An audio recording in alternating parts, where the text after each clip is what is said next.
गया खरी हो हमर यार मनावा तो एक बेर बात कर लगे।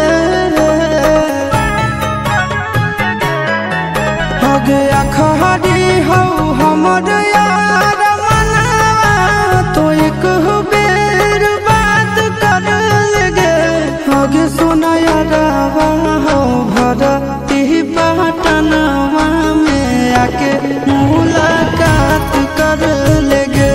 आगे सुना यारवा हो भरती पटनवा में आके मुलाकात कर लेगे। आगे चली जाइबौ छोड़ी के दुनिया विदाई अपने हाथ कर लेगे। आगे सुना यारवा हो भरती पटनवा में आके मुलाकात कर लेगे। आगे सुना यारवा हो भरती पटनवा में आके मुलाकात कर लेगे।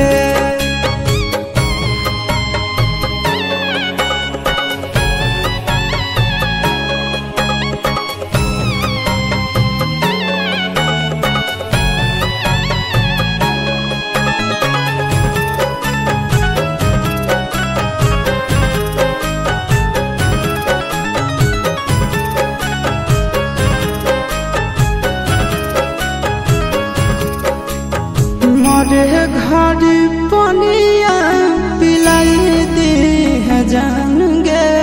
कफन ओढ़ाई दी है टूटत ही जब प्राण गे।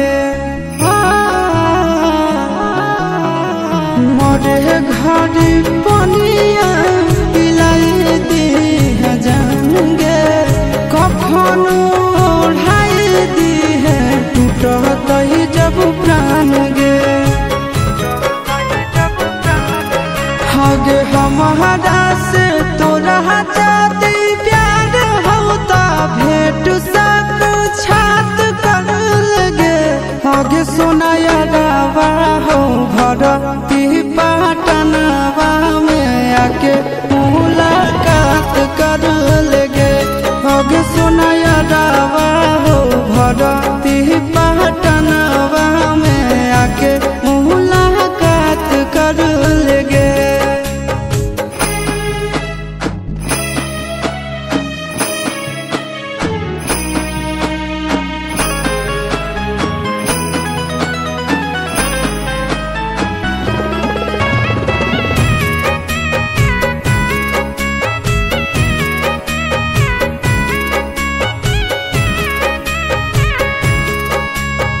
डॉक्टर जवाब दिल के बुलावा मौत के।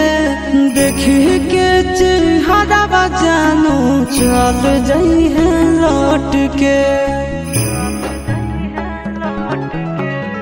डॉक्टर जवाब दिल के बुलावा मौत के। देखी के चेहरा जानू चल जाई है लौट के।